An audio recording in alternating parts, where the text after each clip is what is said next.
Hi students. तो आज आपको याद होगा कि पिछले लेक्चर में हमने बताया आपको कि यूजेस ऑफ डायमेंशनल इक्वेशन।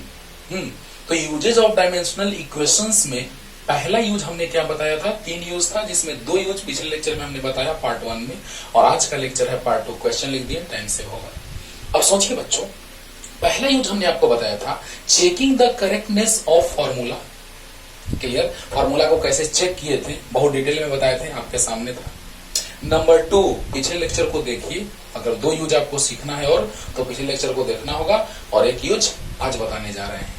पहला यूज है checking the correctness of formula. Number 2 था conversion of system of one unit to the system of another unit, है ना। एमकेएस सीजीएस से कैसे हम एमकेएस को सीजीएस में कन्वर्ट किए थे, कैसे आप एफपीएस को सीजीएस में कन्वर्ट कर लेंगे।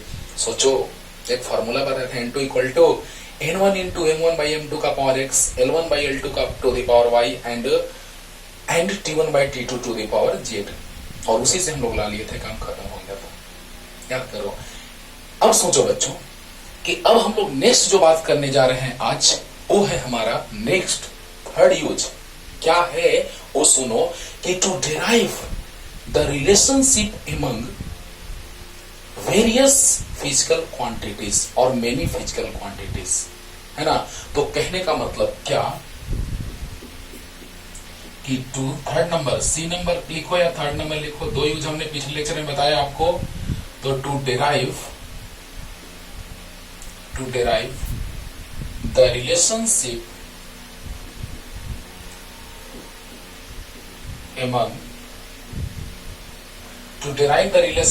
among various physical quantities,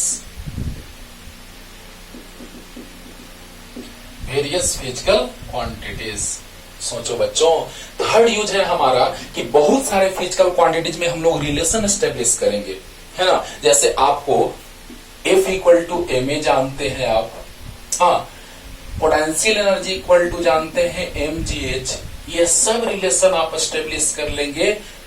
बहुत सारा क्वेश्चंस आज हम करवाने वाले हैं, और आप जो भी फॉर्मूला उठाएंगे आप उसमें रिलेशन एस्टेब्लिश कर लेंगे कि potential energy equal to mgh। तो पोटेंशियल एनर्जी जो है वो mass, acceleration due to gravity और हाइट, तीनों पे डिपेंड करता है।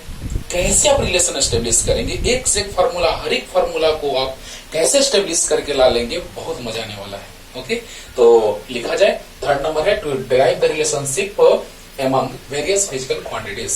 जल्दी तो आ रहे, किस तरह से हम लोग रिलेशनशिप एस्टेब्लिश करते हैं बच्चों। तो बस आराम से नोटबुक पेन निकाल के बैठिए, ध्यान से सुनिए, और पूरा का पूरा कॉन्सेप्ट क्लियर हो जाएगा। आज का लेक्चर समाप्त होगा, और इस पे जहां भी क्वेश्चन आए, चाहे वो जेईई मेंस, हाँ नेट, कहीं भी आए, मेंस एडवांस, कहीं भी, हर क्वेश्चन को आप बना लेंगे। यहाँ तक कि 12th में आएगा वो तो बहुत इजी आपके लिए रहेगा, वो तो आप आराम से बना लेंगे, राइट।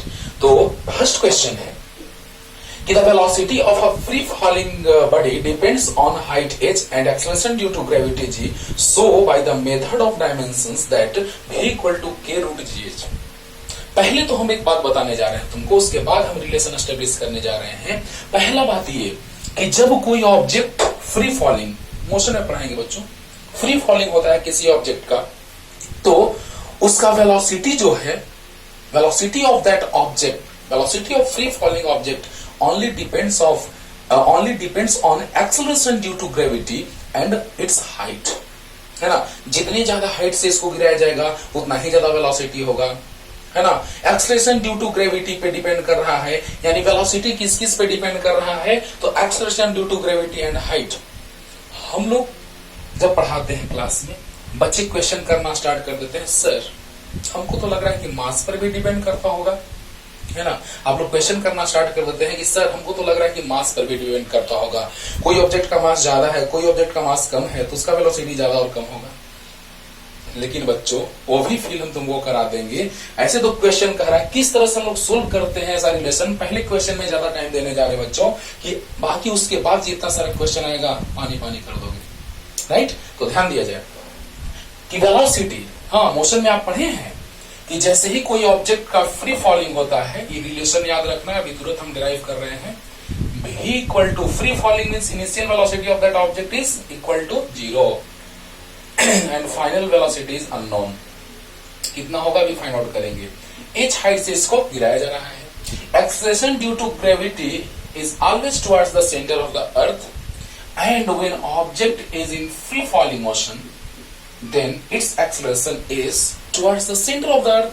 जैसे ही वो फ्री फॉलिंग होगा ऑब्जेक्ट का तो उसका एक्सेलरेशन भी अर्थ की ओर ही होगा, देखो अर्थ के सेंटर की ओर, है ना। और acceleration due to gravity is always towards the centre of the earth. तो बताइए बच्चों, दोनों का डायरेक्शन सेम हो गया तो a इक्वल टू प्लस जी हो जाएगा, राइट। अगर कोई ऑब्जेक्ट लिनियर मोशन करता था उस केस में v square equal to U square plus 2s। आपको हम 3 फॉर्मूला बताएंगे, यही फॉर्मूला को 3 फॉर्मेट में कन्वर्ट कर देंगे, x के फॉर्म में, y के फॉर्म में और z के फॉर्म में।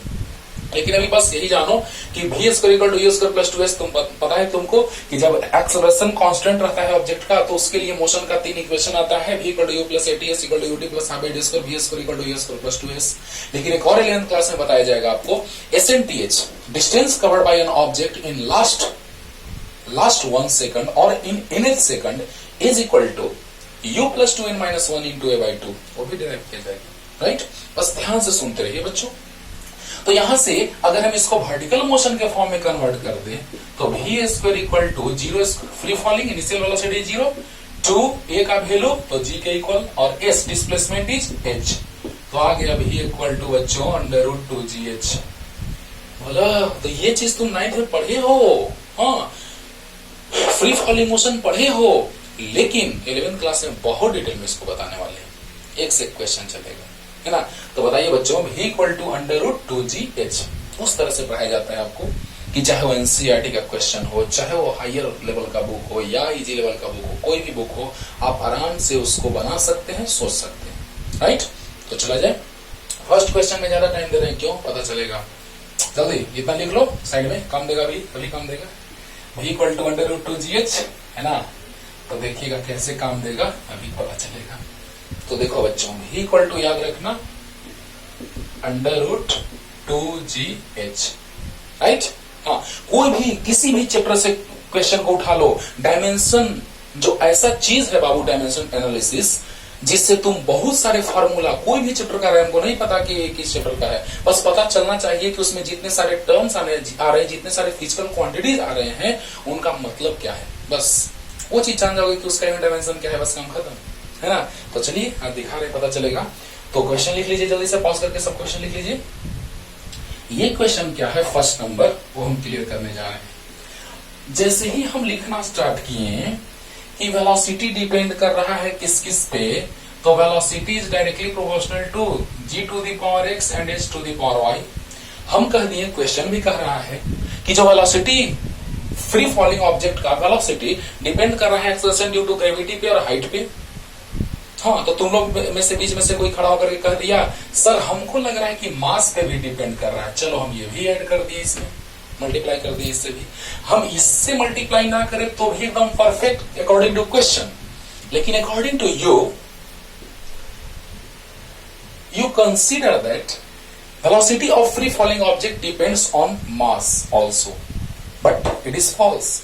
लेकिन अगर फॉल्स है, लेकिन तुम्हारे चलते हम मान के चल दिए, तो बच्चों मास का पावर 0 आ जाएगा, यानी जिस पे डिपेंड नहीं कर रहा है उसका पावर 0 आ जाएगा, m to the power 0 equal to 1 आ जाएगा। वाह रे वाह, यानी तुम मान सकते हो कि बहुत सारी चीजों पे डिपेंड कर रहा है, लेकिन एट लास्ट वो टर्म खत्म हो जाएगा। वाह क्या बात है। तो मान लिए कि सर एम पे भी डिपेंड कर रहा है, मास पे भी डिपेंड कर रहा है। इंपॉर्टेंट बात ध्यान देना, अगर फ्री फॉलिंग, अगर ऑब्जेक्ट को हम जब हम मोशन पढ़ेंगे वर्टिकल मोशन, तो तुमको पता चलेगा, लगेगा कि सर मास पे भी डिपेंड कर रहा है, लेकिन उससे अच्छा फील आ जाएगा अभी तुमको डायमेंशन से, कि जिस पे डिपेंड करना होगा उसी पे डिपेंड करेगा। बाकी तुम सोचते रहो, ऐसा नहीं कि हम सोच लिए वही सही है, नहीं है ना, हम सोच रहे वही सही है, जरूरी नहीं है। तो बताओ बच्चों कि v velocity of an object depends on acceleration due to gravity and height of that object, but according to you it depends on mass. लेकिन मास का पावर 0 आ जाएगा। अभी देखो, अभी सामने है तुम्हारा, तो बाबू ऐसे बनाते हैं हम लोग, जैसे ही डायमेंशन एनालिसिस का यूज करके 2 और मोर देन 2 फिजिकल क्वांटिटीज के बीच हमको रिलेशन एस्टेब्लिश करना रहे, तो क्या हम लोग करते हैं कि हम लोग पावर x y z ले लेते हैं। हाँ, जितना सारा रहेगा उसका पावर हम लोग कंसीडर कर लेंगे। ओके, मतलब जो डिपेंड कर रहा है जिन पे, उसका पावर हम लोग एक्स वाई जेड लेके चल देंगे, पी क्यू आर लेके चल देंगे। इतना तक क्लियर हुआ? अब देखो, तो प्रोपोर्शनलिटी हटाने के बाद कांस्टेंट आएगा, डायमेंशनलेस कांस्टेंट, के इज डायमेंशनलेस, क्योंकि प्रोपोर्शनलिटी हटा कर कांस्टेंट लाते हैं तो उसका डायमेंशन नहीं होता। हाँ, इसका डायमेंशन होता है। फिजिकल कांस्टेंट जितने सारे हैं, फिजिक्स में यूज में आने वाले कांस्टेंट, उसका होता है डायमेंशन। अरे बोलो, ग्रेविटेशनल कांस्टेंट का होता है डायमेंशन, ओके। लेकिन ये कांस्टेंट जो है वो प्रोपोर्शनलिटी कांस्टेंट है, कांस्टेंट डायमेंशनलेस। लेकिन फिजिक्स में जो यूज में आने वाले जो क्वांटिटीज होंगे, फिजिकल कांस्टेंट जो होंगे, उनका डायमेंशन होगा। फिजिक्स में यूज में आने वाले कांस्टेंट का डायमेंशन होता है, लेकिन ऐसे कांस्टेंट का डायमेंशन नहीं होता है, नहीं होता है। फिजिक्स में यूज में आने वाले कांस्टेंट का डायमेंशन होता है, ऐसे नहीं, ओके। तो बताइए, g का पावर x, h का पावर y, m का पावर z। अब बताओ, अकॉर्डिंग टू, यहां पे लिखेंगे हम लोग एक line, according to principle of homogeneity of dimension. आपको याद होगा कि LHS और RHS का डायमेंशन इक्वल होता था, है ना। एनी फिजिकल क्वांटिटीज, हाँ, एडेड, सबट्रैक्टेड और equated if and only if their dimensions always be equal, ऐसा हम लिखवाए थे। यानी हर एक टर्म का LHS RHS में कहो या ऐड करो या सब्ट्रैक्ट करो तो डायमेंशन हमेशा इक्वल आता है, principle of homogeneity of dimension से। तो बताइए बच्चों, according to principle of homogeneity of dimension, dimension of LHS is equal to dimension of RHS। अब यहां पे एक लाइन हम लोग लिख देंगे कि अकॉर्डिंग टू, अरे लिख लेना, यहां पे लिख लेना according to principle of homogeneity of dimension, right right. चलो, अब देखो, वेलोसिटी का dimension LT to the power -1। अब याद रखना होगा किसका डायमेंशन क्या होता है, वेलोसिटी का dimension LT to the power -1, के कांस्टेंट m0 l0 t0। अब बताओ बच्चों, g acceleration due to gravity, याद होगा एक्सेलरेशन का क्या होता है, LT to the power -2 to the power x, height का l होगा, मास का m होगा। अरे वाह, अरे वाह, अरे जल्दी बोल दो, पहला क्वेश्चन में ज्यादा टाइम, उसके बाद तो इतना जल्दी जल्दी बनेगा कि तुम सोच भी नहीं सकते हो, है ना। अब देखो बच्चों, क्योंकि नया कॉन्सेप्ट है तो पहले में ज्यादा टाइम देना होगा बच्चों, कि वेलोसिटी का डायमेंशन होता है LT to the power -1, constant का नहीं, acceleration due to gravity LT to -2 to the power x, height का l to the power y और मास का m to the power z। वाह क्या बात है। अब देखो बच्चों, इसको स्टैंडर्ड फॉर्म में क्यों लिख रहे हैं पता चलेगा अभी, क्योंकि राइट साइड मास, लेंथ और टाइम तीनों है, राइट साइड मास, लेंथ और टाइम तीनों है, तो लेफ्ट साइड भी मास, लेंथ और टाइम के फॉर्म में हम लोग इसको लिख दिए, तो m टू द पावर 0 1 हो जाएगा, राइट। तो 1 से मल्टीप्लाई, कोई फर्क नहीं पड़ेगा। l टू द पावर 1 है hidden, t to the power -1 तो है ही। अब देखो, m to the power z into l to the power x और l to the power y, तो if base is same then power be added, if base is same then power be added. अब बताइए, t to the power -2x, बस एक ही term है, बोलो बोलो, m to the power z, right, l to the power x, l to the power y means l to the power x plus y, right, t to the power -2x, okay. अब बताइए, if base is same then power be equated, मतलब क्या, सोचो, मान लो 2 to the power x equal to 16 है, ऐसा question बनाता था, बहुत बनाता था, आराम से 2 to the power x equal to लिख देता था 2 टू द पावर 4, तो x equal to 4, base same power equal, base same power equal, right. अब बताइए बच्चों, थोड़ा इसको प्रूफ कर लेते हैं, हाँ, कि सर क्यों ऐसा होता है, चलो प्रूफ कर लेते हैं। पहला नंबर तो 2 to the power 4 equal to 16 हुआ। चलो, अब हम ऐसा करते हैं कि log बेस 10 ले लो, log बेस e ले लो, दोनों साइड सेम बेस वाला ले लेते हैं log, मजा आएगा, प्रूफ होगा अभी। पावर से मल्टीप्लाई होता है बच्चों, पावर से मल्टीप्लाई होता है बच्चों, कैंसिल हुआ, x इक्वल टू 4 आया, आ गया, वाह, प्रूफ भी हो गया। तो देखा जाए बच्चों, यहां से अगर बेस सेम हो तो पावर इक्वल, तो m टू द पावर 0 और m to the power z, तो 0 equal to z, l to the power 1 तो l to the power x plus y, right, t to the power -1 तो t to the power -2x। अरे बोलो, अभी तुरंत समझाए हैं कि बेस सेम तो पावर सेम, बेस सेम तो पावर सेम। तो बताइए, m टू द पावर 0 तो m to the power z equal, l to the power 1 तो l to the power x plus y equal, t to the power -1 t to the power -2x equal. बोलो, तो minus से minus cancel, x equal to 1/2 आ गया, और 1 equal to x 1/2 plus y, तो y equal हो जाएगा 1 minus 1/2 means 1/2। बोलो, अरे 1 माइनस हाफ यानी हाफ, जल्दी बोलो, 1 माइनस हाफ यानी x का वैल्यू 1/2 आया, y का वैल्यू 1/2 आया और z का वैल्यू 0 आ गया। जल्दी लिखो यहां तक, जल्दी, फास्ट, जल्दी। अब देखो x y 1/2 और z 0। देखो बच्चों, कहां से हम लोग अब इसको उठाते हैं। देखो, अब मान लो कि फिर से लिखे हम ये चीज, ये समझ लो कि मैंने इसको फिर से लिखा है रे बाबा। अब देखो v इक्वल टू k, तो g to the power x का वैल्यू 1/2 आया है, y का वैल्यू 1/2 आया है और z का वैल्यू 0 आया है। देखो तो बच्चों, v इक्वल टू आ गया k g h to the power 1/2 m to the power 0 1, यानी k रूट जी एच। जो प्रूफ करना था वो आ गया। मास पे डिपेंड नहीं किया, मास पे डिपेंड नहीं किया क्योंकि m बराबर 0 इक्वल टू 1 होता है। बोलो जल्दी। कहने का मतलब ये कि जो हमको लाना था डायमेंशनल मेथड का यूज करके वो आ चुका है, लेकिन यहाँ क्या इसका लिमिटेशन है, लास्ट में लिमिटेशन भी आपको समझाएंगे, लेकिन एक लिमिटेशन समझा देते हैं आपको कि यहाँ पर डायमेंशनल एनालिसिस का यूज करके हम लोग कांस्टेंट का वैल्यू फाइंड आउट नहीं कर सकते हैं क्योंकि कांस्टेंट डायमेंशनलेस होता है। वाह, यहां से देखो तो ये तो डायमेंशनलेस आपको समझ रहे हैं आप। v इक्वल टू लिख सकते हैं √2 तो बताइए बच्चों, यहां से कांस्टेंट जो आया √2 आया है ना। तो प्रैक्टिकली देखो, अभी हम लोग फ्री फॉल कराए थे, प्रैक्टिकल करके हम लोग देख लिए कि k का वैल्यू कितना आएगा √2, लेकिन ये जरूरी नहीं है कि हर एक केस में √2 ही आएगा k का वैल्यू। हर एक केस में जरूरी नहीं है कि √2 ही आएगा, कहीं कांस्टेंट आ जाएगा 1, कहीं आ जाएगा 6 पाई, कहीं आ जाएगा 2 पाई, है ना। जैसे ही पूरा सिलेबस पढ़ लोगे तुमको आइडिया मिल जाएगा कि कहां पे कांस्टेंट का वैल्यू कितना होता है। क्लियर। अब बताइए बच्चों, यहां से v इक्वल टू आ गया k रूट जी एच, यहाँ पे देख रहे हैं v इक्वल टू √2 यानी देखने से लग रहा है कि k का वैल्यू जरूर √2 रहा होगा। ये चीज आया प्रैक्टिकली,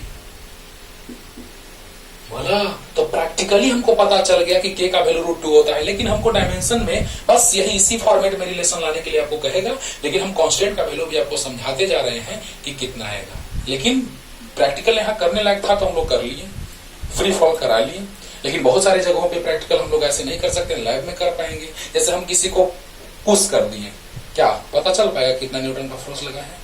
वही प्रैक्टिकल अगर फोर्स मेजर करने का अगर डिवाइस लगा रहे, पता चल जाएगा कि कितना न्यूटन का फोर्स हम लगा है। क्लियर। हाँ, जल्दी लिखो जल्दी। अब देखो बच्चों, सेकंड नंबर क्वेश्चन। हाँ, जब कोई ऑब्जेक्ट सर्कुलर मोशन में पढ़ाएंगे उसको, है ना, टेंशन नहीं लेना है, सब कुछ दिया हुआ है, किस किस पे कौन डिपेंड कर रहा है, ये सब कुछ क्वेश्चन में कह रहा है। देखा जाए, obtain an expression for the centripetal force F acting on a particle of mass m moving with velocity v on a circular path of radius r by the method of dimensions। सोचिए, when an object moves on a circular path of radius r whose mass is m and its velocity is v, then centripetal force experienced by that object is Fc। Fc को भी लिख दे रहे हैं mv²/r। Centripetal force is basically a force, और यही formula आता है बच्चों, लेकिन यहां तो हम लोग लाएंगे तो k भी एक टर्म आ जाएगा। थोड़ा सा समझाएंगे प्रैक्टिकल कैसे किया जाता होगा, थोड़ा सा लास्ट में समझाएंगे। लेकिन बताइए, when an object moves on a circular path, when an object of mass m moves on a circular path of radius r with velocity v, then centripetal force experienced by that object towards the center of circle is Fc, है ना। तो बताइए question में क्या कह रहा है, obtain the expression for the centripetal force acting on a particle of mass m moving with velocity v circular path of radius r by method of dimensions। यानी फोर्स जो है सेंट्रीपिटल फोर्स, और किस किस पे डिपेंड कर रहा है, Fc भी लिख सकते हैं, F को Fc, है ना। तो सेंट्रीपिटल फोर्स किस किस पे डिपेंड कर रहा है बच्चों, तो मास पे डिपेंड कर रहा है, वेलोसिटी पे और रेडियस पे।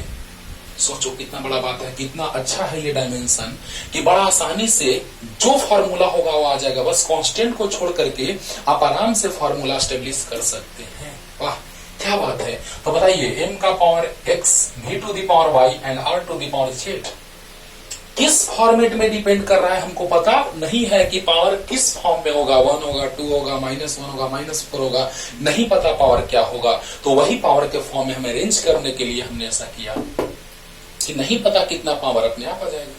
राइट, सोचो फोर्स जो है वो मास पे डिपेंड कर रहा है, रेडियस पे और वेलोसिटी पे। सर्कुलर मोशन में ये प्रूव करेंगे, दिखाएंगे कि centripetal force equal to mv²/r, centripetal acceleration is equal to v²/r। एकदम पूरा का पूरा प्रूफ होगा बच्चों सर्कुलर मोशन में। राइट, तो सोचिए किस किस पे डिपेंड कर रहा है centripetal force, mass, velocity, radius पे। पावर मान लिए mass to the power x, velocity to the power y and radius to the power z। Approximately हटा करके कांस्टेंट आ जाएगा बच्चों, डायमेंशनलेस कांस्टेंट। अब दिमाग में रखना है कौन कांस्टेंट है ये, डायमेंशनलेस कांस्टेंट।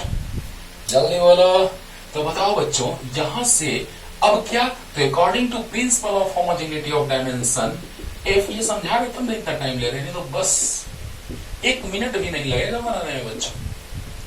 बहुत जल्दी जल्दी एकदम आराम से फोर्स का लिख देंगे, मास का, वेलोसिटी, रेडियस। अरे वाह, तो फोर्स का डायमेंशन होता है mlt टू द पावर -2। जल्दी बोलो। कांस्टेंट का नहीं होता है m0 l0 t0। वाह रे वाह। मास का m होता है तो m to the power x, velocity का होता है lt टू द पावर -1। ये लिख लेना। ओके, एकदम आराम से सोचो, आराम से, कोई जल्दीबाजी नहीं है बच्चों। फोर्स का डायमेंशन होता है mlt टू -2, कांस्टेंट का डायमेंशन नहीं होता, डायमेंशनलेस। मास का m होता है to the power x, velocity का -1 होता है और to the power y, radius का l होता है to the power z। Right, बोला। अब बताओ बच्चों m to the power 1, l to the power 1, t to the power -2। देखिएगा अभी स्टैंडर्ड क्वेश्चन भी चलेगा लास्ट में, है ना, ध्यान से बस देखते रहिए। m to the power x है, l to the power y, l to the power z, तो l to the power y plus z, t to the power -y। बोलो जल्दी बोलो, यहां तक क्लियर हुआ कि नहीं। m to the power x, l to the power y, l to the power z, base same then power be added, t to the power -y। Clear. अब देखो बच्चों यहां से m टू द पावर 1 है, power equate करेंगे अब, base same then power be equated. अभी तुरंत समझाए हैं, लॉग लेकर के प्रूव भी किए हैं।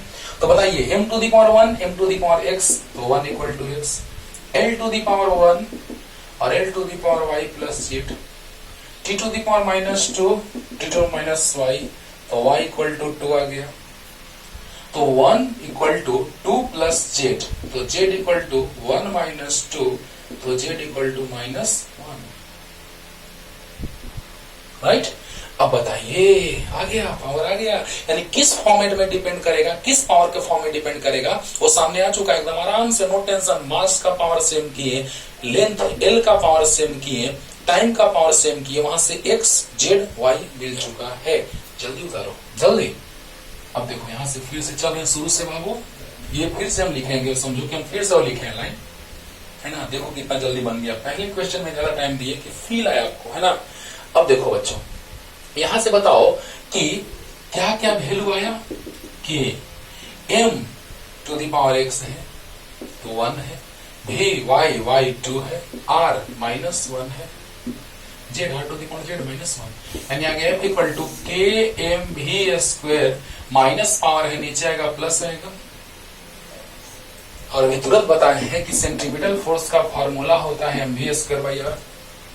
बोलो अब प्रैक्टिकली k का वैल्यू 1 कैसे आएगा, थोड़ा सा फील करते हैं। यहां तक हो गया, डायमेंशन का यूज करके बस खत्म, क्योंकि कांस्टेंट डायमेंशन से नहीं आ पाएगा कि कांस्टेंट का वैल्यू कितना होगा। Clear, because constant is dimension less. अब ऐसे रहता कि 2 का डायमेंशन कुछ होता है, 3 का कुछ होता है, तब ना आता वैल्यू, लेकिन नहीं, ऐसा नहीं होता है। जल्दी अब देखो बच्चों नेक्स्ट। हाँ, मान लिया जाए कि किसी ऑब्जेक्ट पे हम 10 न्यूटन का फोर्स लगा दिए, मास उसका 1 था, वेलोसिटी 10 था, रेडियस भी 10 है ना।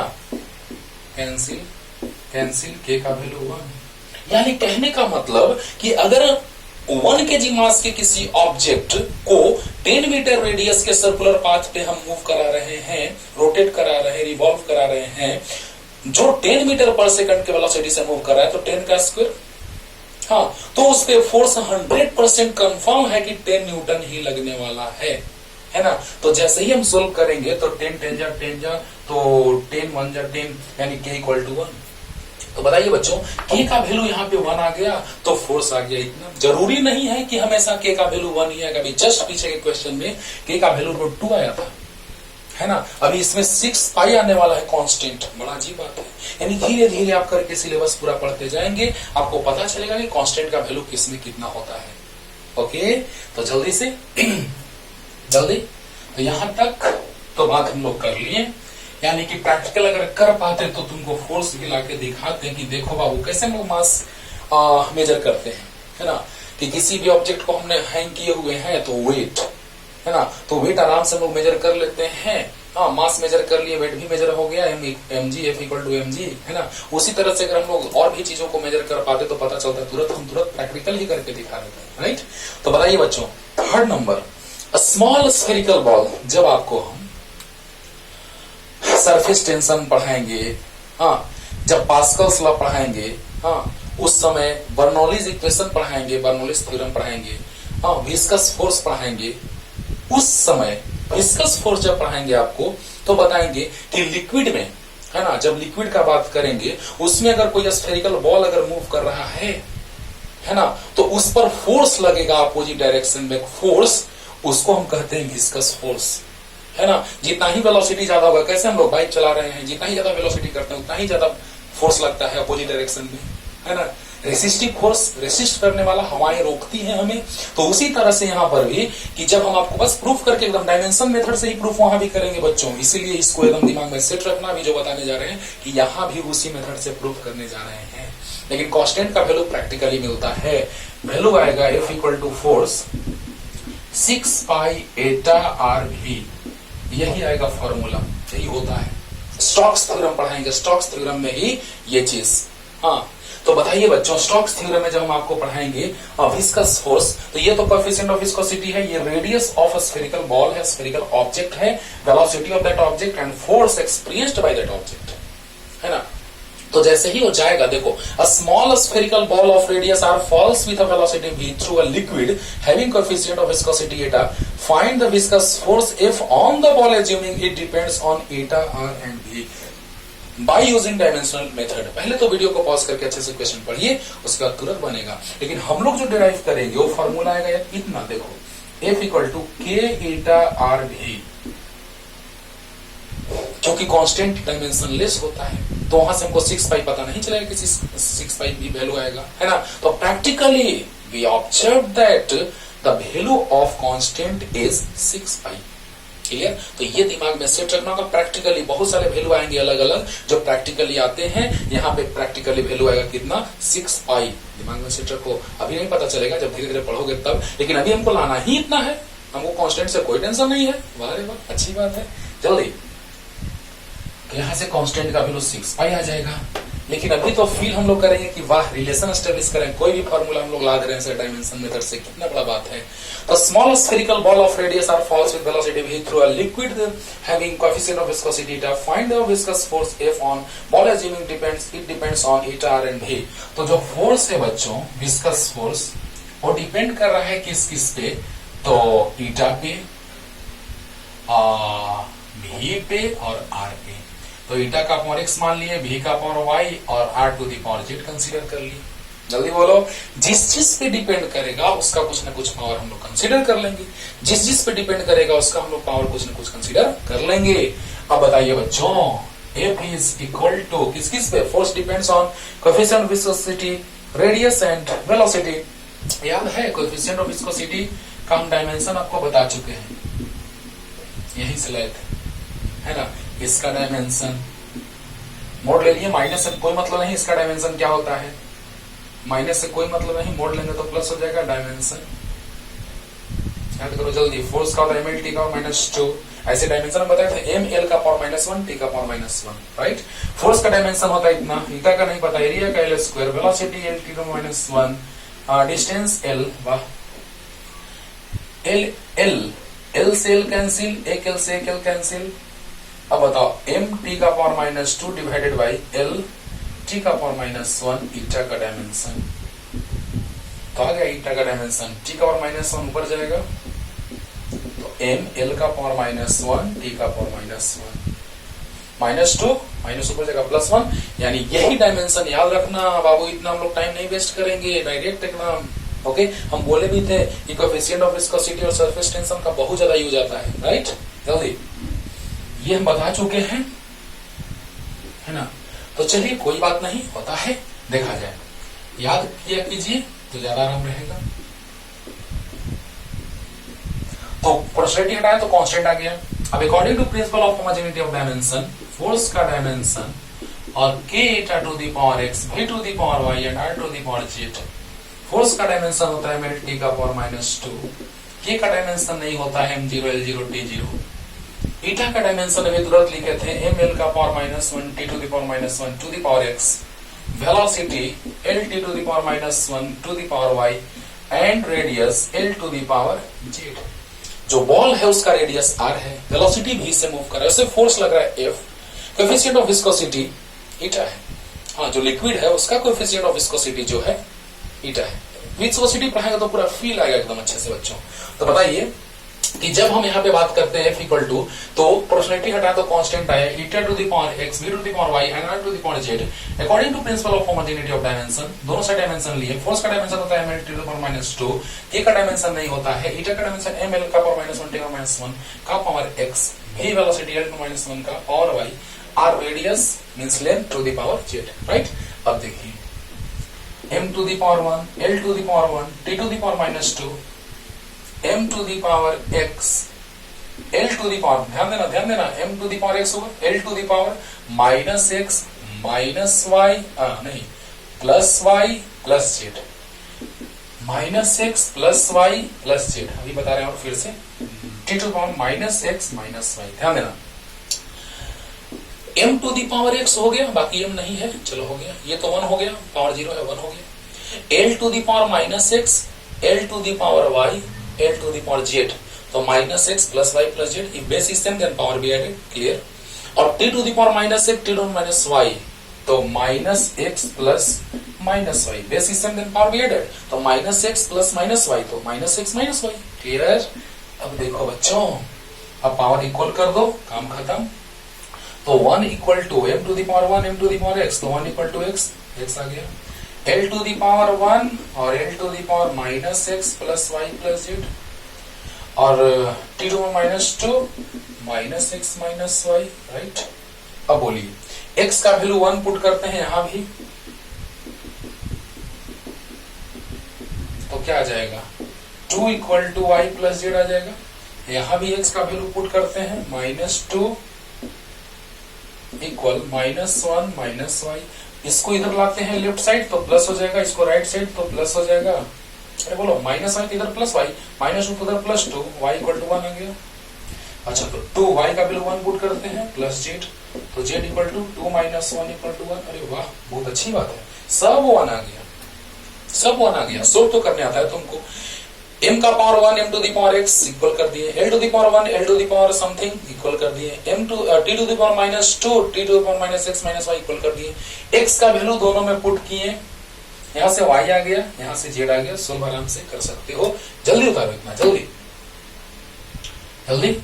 अब देखो बच्चों, अब यहां से समझना कि हम फिर से लिखे हैं ये लाइन।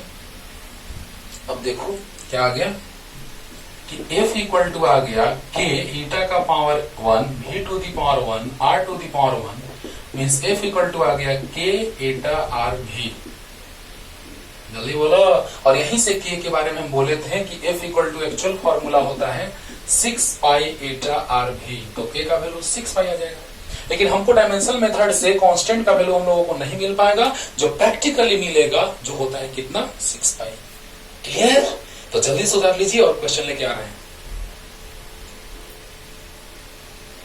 देखा जाए बच्चों, लेके आगे क्वेश्चन, ध्यान दिया जाए। कह रहा है 4th नंबर क्वेश्चन कि if force F, length L and time T is considered as fundamental units. अब फोर्स को ही फंडामेंटल मान लिया गया है। फोर्स इक्वल टू होता है, आपको पता है उसका डायमेंशन mlt का पावर -2, लेकिन अब फोर्स को ही फंडामेंटल मान लिया गया है। वाह रे वाह। तो बताओ बच्चों, कितना आसानी से देखो मास के लिए लाना है कि fundamental units, if force F, length L and time T is considered as fundamental units, then unit of mass will be.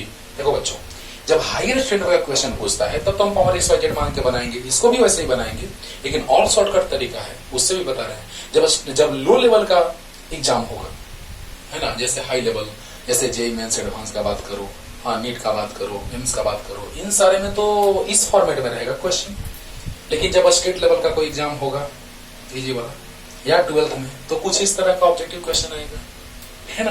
तो देखो बच्चों कैसे बनाते हैं हम लोग। मास के लिए पूछ रहा है तो फोर्स का डायमेंशन होता है mLT का पावर -2, तो कितना आसानी से आ जाएगा। फोर्स का डायमेंशन होता है mLT का पावर -2, वाह। तो m इक्वल टू क्या हो जाएगा, force by LT to the power -2, बोलो बोलो m, तो ये नीचे आ जाएगा, ये मल्टीप्लिकेशन में ही इधर आएगा, डिवीजन में आएगा। तो बताइए आ गया F L to the power -1 और T टू द पावर ऊपर जाएगा 2। कौन ऑप्शन, देखो कितना आसानी से आ गया। देखो बच्चों सोचो, मतलब ये कि बस देखेंगे आप और टिक आउट करेंगे। F इक्वल टू होता है, F का डायमेंशन होता है mLT का -2, राइट। तो बताइए M का डायमेंशन क्या हो जाएगा, तो F by L T to -2 ऊपर जाएगा, पावर 1 है -1, पावर -2 है ऊपर जाएगा +2 हो जाएगा। C option is the right answer. लेकिन अगर आप कहेंगे कि सर हम उस तरह से कैसे बनाएंगे पावर वाला करके, तो तुम बनाना होमवर्क, उसको हम दोनों मेथड से बता रहे हैं, वो भी ऐसा ही क्वेश्चन है लेकिन उसको दोनों मेथड से बता रहे हैं, लेकिन इसको तुम बनाना है एक मेथड। तो देखो क्योंकि उसमें एक टर्म गायब है, इसमें तीनों है, वो F L और T तीनों है, लेकिन उसमें एनर्जी वेलोसिटी फोर्स 3 है, लेकिन 2 ही पे डिपेंड कर रहा है, किसी में एनर्जी गायब है तो किसी में फोर्स गायब है, इसीलिए इसको दो मेथड से बताएंगे। देखो बच्चों, तो बताइए कि अगर हम मास का बात करें तो मास डिपेंड कर रहा है किस पे, unit of mass will be, तो मास जो है वो किस किस पे, तो फोर्स L और T पे। तो इसका पावर x मान लो, इसका y मान लो, इसका z मान लो। अब वैसे ही सोल्व कर लेंगे, बोलो m किस किस पे डिपेंड कर रहा है, F पे, L पे, T पे, तो F to the power x, L to the power y, T to power z। अब वैसे ही सोल्व कर लेंगे, बाकी आपका HW है, और लाने के बाद यहीं पहुंच जाएंगे हम लोग। क्लियर, जल्दी उतार लो, जल्दी जल्दी, आराम से आप बना लेंगे। हमको पता है, आशा नहीं पूर्ण विश्वास है कि अगर आप ध्यान से सुन रहे हैं, पढ़ रहे हैं, तो आपको बनाने में थोड़ा भी देर नहीं लगेगा। कमेंट कीजिए तो हमको पता चलेगा कि सच में आप पढ़ रहे हैं, राइट। अब देखो बच्चों, उसको दोनों मेथड से बता रहे हैं। If the energy E, velocity V, force F is taken as fundamental quantity, then dimension of mass will B.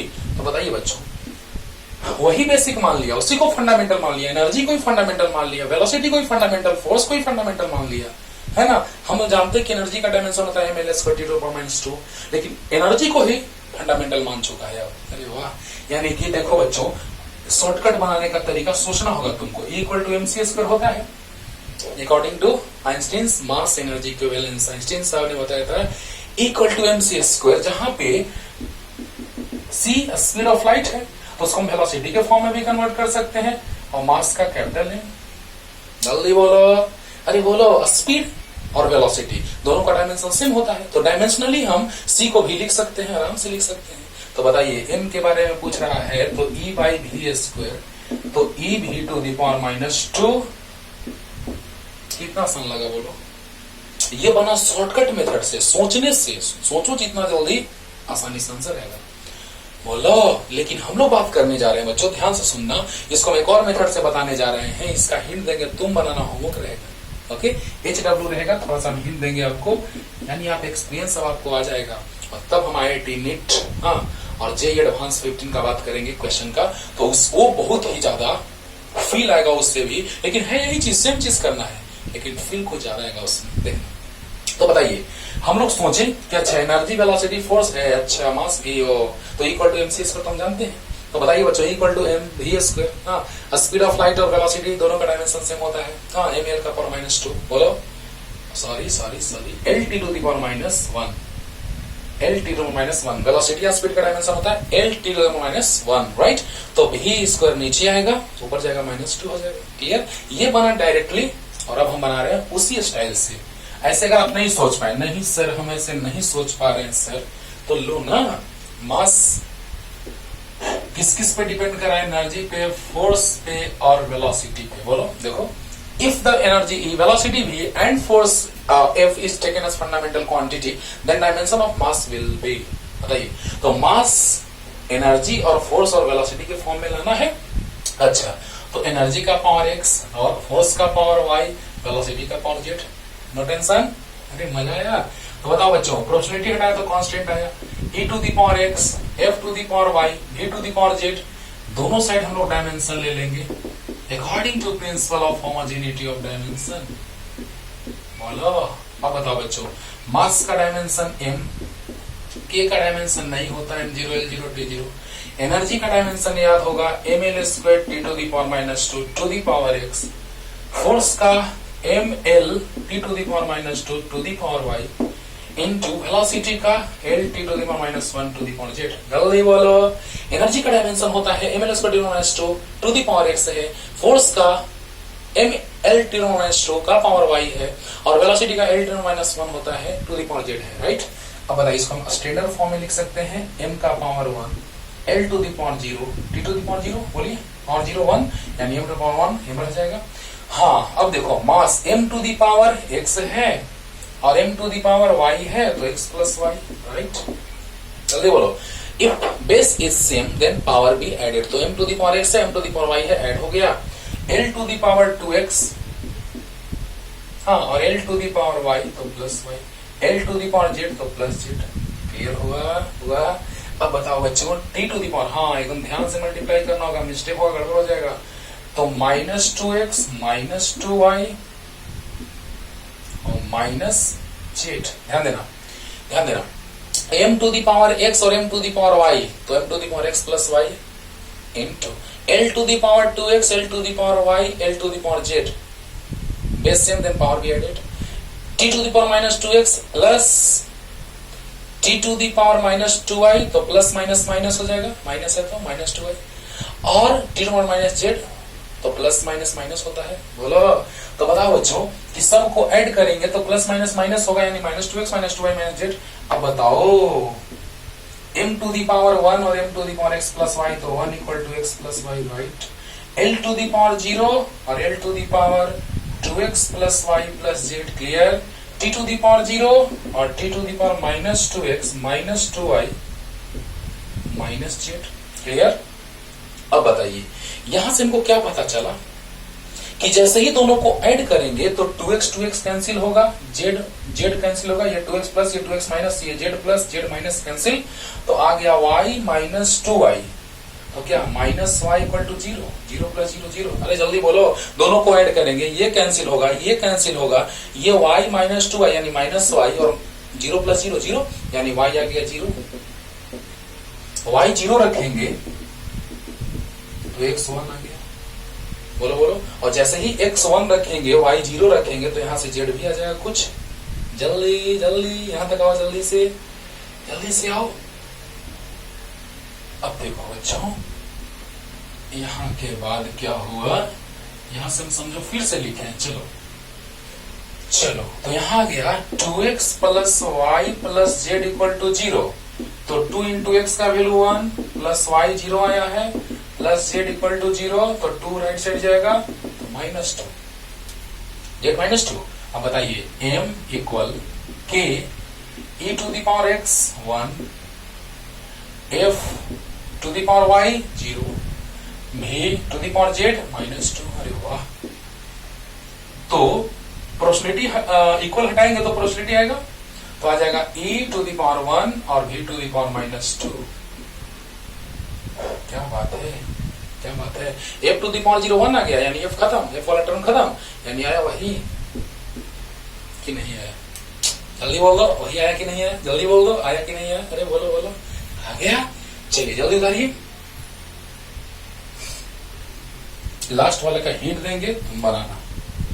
Last वाला का हिंट देखो बच्चों, लास्ट में है द टाइम पीरियड। जब सरफेस टेंशन बताएंगे वहां पे टाइम पीरियड का बात हम करेंगे बच्चों, कि the time period t of a small drop of liquid due to surface tension depends on density rho, radius r and surface tension s, the relation is। तो टाइम पीरियड किस पे depend कर रहा है? 6 नंबर क्वेश्चन का solution का hint. The time period t of a small drop of liquid due to surface tension depends on density rho,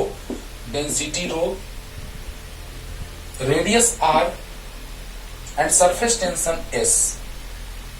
हो गया। तो power x, power y, power z तुम सोल्व करना।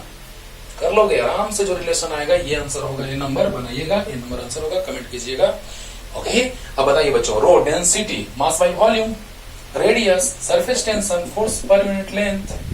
सरफेस टेंशन का बताए थे, डेंसिटी का तो याद होगा मास बाय वॉल्यूम, रेडियस को पता है, surface tension force per unit length से बताए थे, फोर्स mLT का पावर -2/L, m/2 आया था। सरफेस टेंशन का डायमेंशन पुट करेंगे, यहाँ प्रोसेसिटी हटा के कांस्टेंट लाएंगे, बाकी वही प्रोसेस चलेगा, आंसर रहेगा। जल्दी से बना के कमेंट करना। और कुछ और क्वेश्चन लेके आ रहे हैं, देखो बच्चों, बहुत ही लाजवाब क्वेश्चंस। ये है क्वेश्चन IIT 92 का, और देखो कैसे क्वेश्चन रिपीट करता है। ये IIT 92 का है, हाँ, और जस्ट वैसा ही क्वेश्चन नीट 16 में पूछा, 16 में, और वैसा ही क्वेश्चन, लेकिन इसमें दो चीज आ गया, एक लेंथ आ गया, एक मास आ गया, यानी इसमें दो क्वेश्चन का कॉम्बिनेशन हो गया जो जेईई एडवांस 15 में पूछा है। भाई एडवांस में पूछा है तो कुछ तो दम होगा, है ना। IIT लेवल, जेईई एडवांस और मेंस मतलब AIEEE लेवल का। ओके, तो आइए स्टार्ट करते हैं। हाँ, देखा जाए, पहले तीन चीज का डायमेंशन हमको पता करना होगा।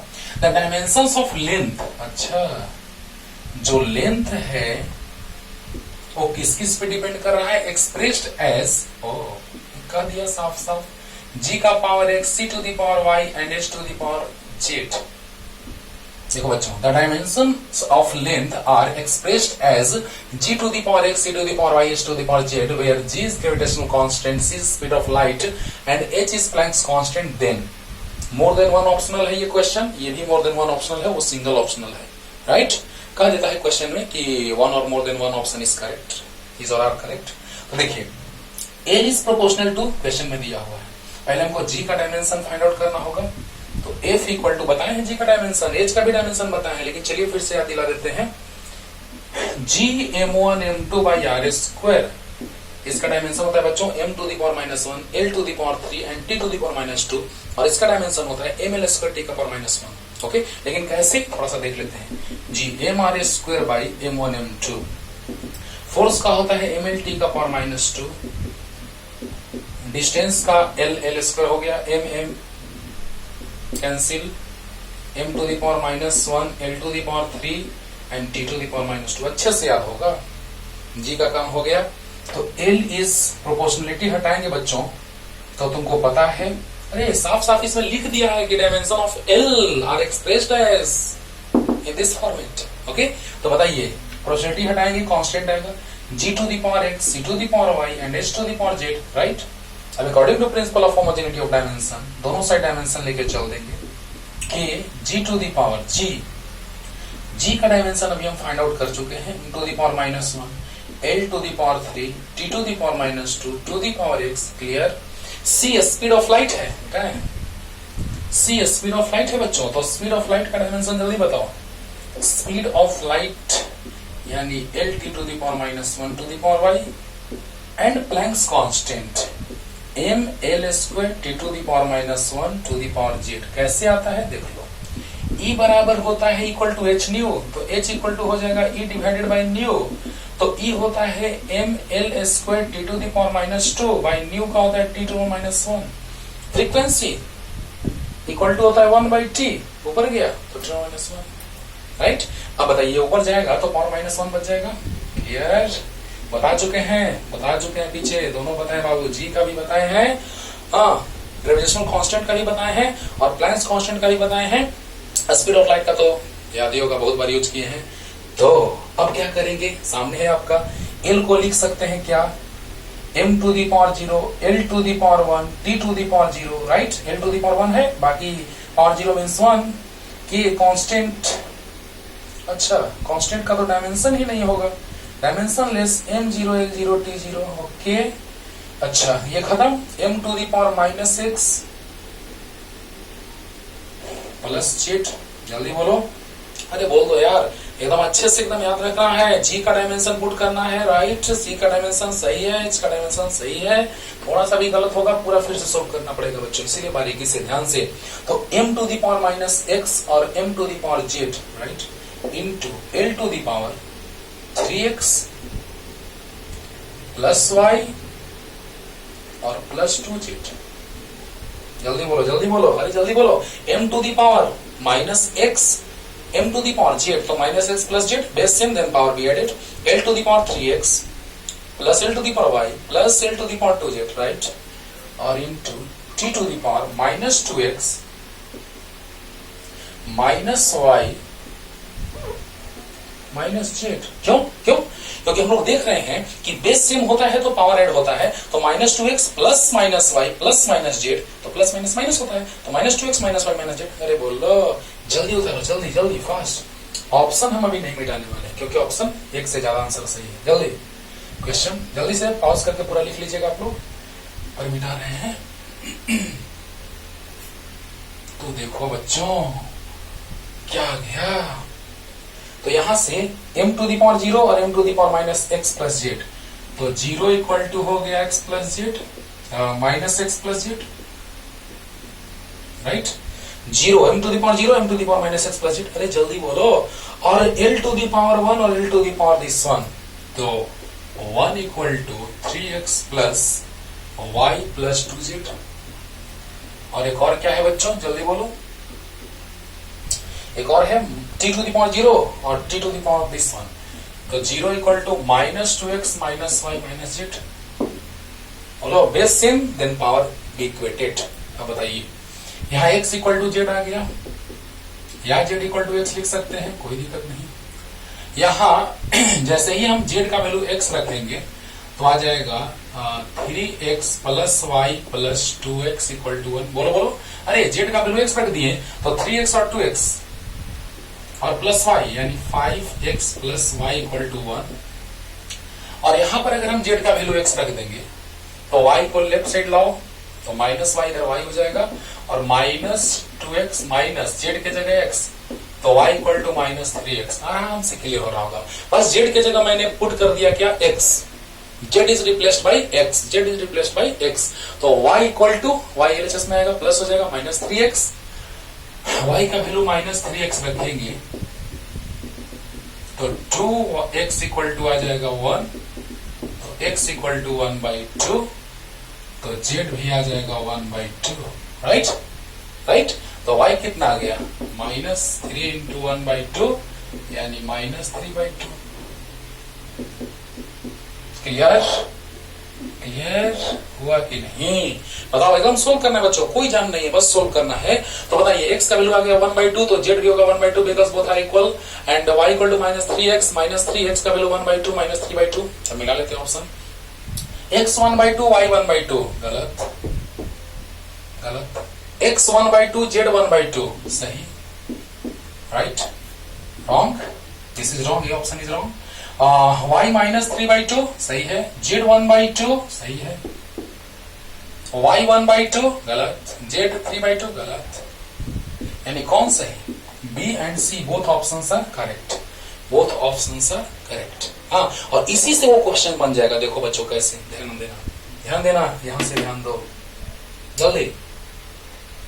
चलो लिख लिया होगा बच्चों, अब देखा जाए यहां से। चलो ना प्रोपोर्शनल ला ही लेते हैं, कांस्टेंट को हटा के यही लिख लेते हैं, L proportional G to the power x, C to the power y, S to the power z। चलो अब देखो, x का वैल्यू कितना आया है 1/2, C y का वैल्यू माइनस 3/2, z का वैल्यू 1/2। वाह क्या बात है।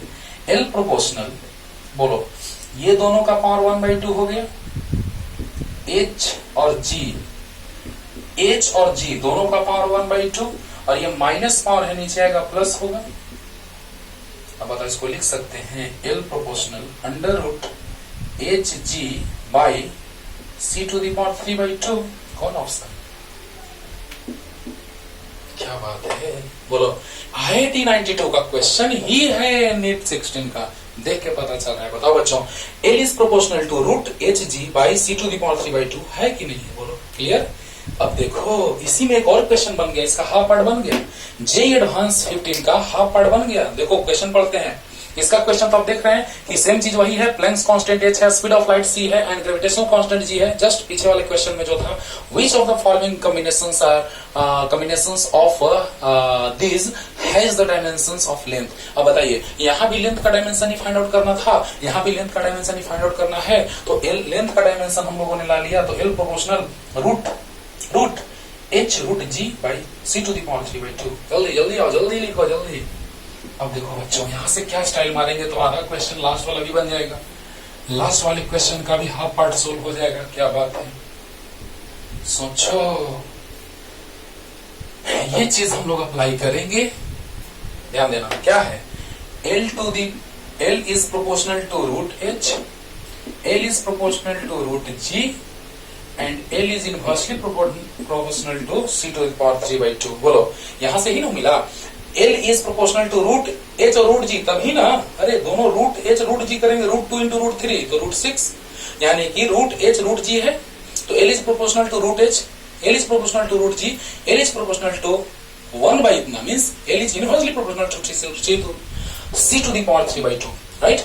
L is inversely proportional to c to the power 3/2। अब बताइए, यहाँ भी वही question, Planck's constant h, speed of light c and gravitational constant g are used to form a unit of length and unit of mass। अच्छा, इसमें दो question हो गया, तो यूनिट ऑफ लेंथ आपको दिखाई दे रहा है, देन करेक्ट ऑप्शंस आर, अच्छा मोर देन वन। तो बताइए, L is proportional to root h है, सी ऑप्शन है देखो, और L is proportional to root g ये भी है। अरे वाह, दो ऑप्शन तो L वाला से ही मिल गया। बोलो, L is proportional to root h, L is proportional to root g, दो ऑप्शन तो हमको लेंथ वाला से मिल गया है ना। अब मास वाला देखते हैं कि उससे भी कुछ ऑप्शन मिलता है क्या, देख लेते हैं। तो जल्दी जल्दी उतारिए, दो ऑप्शन सही हो गया, क्या बात है। अब करें मास के लिए भी, अच्छा मास के लिए भी, तो मास को भी अरेंज कर देते हैं उस फॉर्मेट में। तो m is proportional to Planck's constant, speed of light and gravitational constant. तो Planck's constant to the power p Q R मान लेते हैं, p speed of light c to the power q and gravitational constant g to the power r, यानी आ गया m is proportional to hcg to the power p q r। Clear. अब देखो बच्चों, proportionality हटाएंगे तो कांस्टेंट आएगा, h to the power p, c to the power q, g to the power r, दोनों साइड डायमेंशन ले लेंगे according to principle of homogeneity of dimension. Mass का डायमेंशन m, तो m to the power 1, l to the power 0, t to the power 0, k का dimension नहीं होता है, m0, l0, t0, h Planck's constant, Planck's constant याद करो, ml² t to the power -1 to the power p, c speed of light, l t to the -1 to the power q, और g gravitational constant, m to the power -1, l to the power 3, t to the power -2 to the power r। अभी तुरंत बताए हैं Planck's constant का dimension होता है, speed of light का तो पता ही है, जी का तो अभी तुरंत बताए हैं। ओके, बस सोल्व कर लीजिए, पी क्यू आर का जो वैल्यू आएगा उसके हिसाब से हम लोग ऑप्शन चेक कर लेंगे, मास वाला काम खत्म हो गया। इतना के बाद कर सकते हो, लेकिन चलो बना देते हैं। m टू द पावर 1 एक ही बार में सोल्व करें क्या, चलो एक लाइन उड़ाते हैं, कंफ्यूज हो जाएगा फिर। चलो m to the power p और m to the power -r, तो p बोलो बोलो, अरे बोलो, p प्लस माइनस r, तो p minus r into l to the power 2p और q और 3r, t to the power -p -q -2r। जल्दी बताओ बच्चों, m to the power 1, oh sorry 1, m to the power 1, l to the power 0, t to the power 0, right. m to the power p, m to the power -r, तो m to the power p -r, p plus -r means -r, l to the power 2p, l to the power q, l to the power 3r, right. t to -p -q plus minus होता है -2r, right. बस और equal कीजिए, काम खत्म। 1 equal to p minus r, 0 m to the power 1, m to the power p minus r, तो 1 equal to l to the power 0, l to the power something 2p plus q plus 3r, और 0 equal minus p, देखो t to power 0, t to power something -p -q -2r, right. दोनों को add करके देखते हैं, काम होगा कुछ।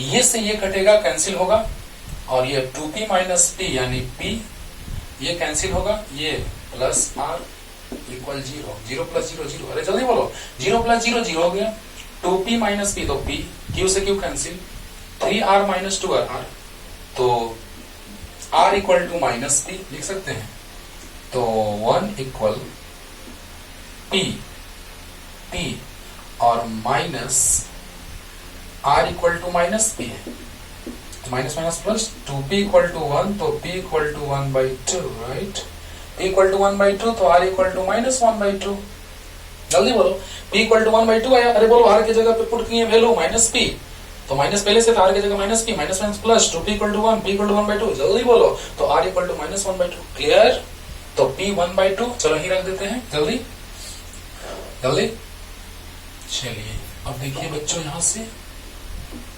यहीं से रख देते हैं वैल्यू, या इसी में रख देते हैं हम proportional h to the power p, c to the power q, g to the power r, right.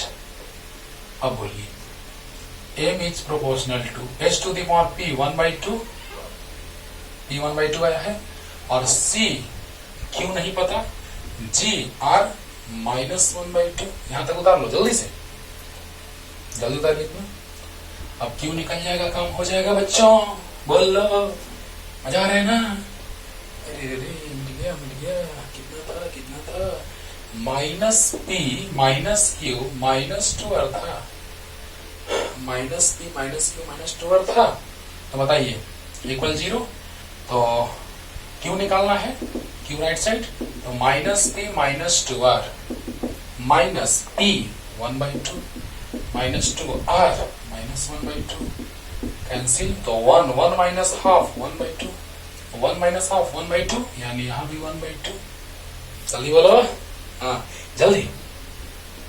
तो अब बताइए बच्चों, यहाँ के बाद आप आराम से सोल्व कर लेंगे, और रिलेशन क्या आ गया, m is proportional to root h root c, ये माइनस है नीचे आएगा, रूट g, यानी m is proportional to root h, m is proportional to root c and m is inversely proportional to root g, है option कोई, m is proportional to root c एकदम सही, m is proportional to root g नहीं, inversely है, वहां proportional दिया inversely, अगर वहीं पे प्रोपोर्शनल रूट h देता, अगर यहीं पे प्रोपोर्शनल रूट h देता तो भी ऑप्शन सही हो जाता, लेकिन रूट g के इनवर्सली प्रोपोर्शनल है और वहां प्रोपोर्शनल दिया है, यानी बी ऑप्शन नहीं होगा, यानी ए सही है, ये सही है, और सी और डी तो ला ही चुके हैं, ओके।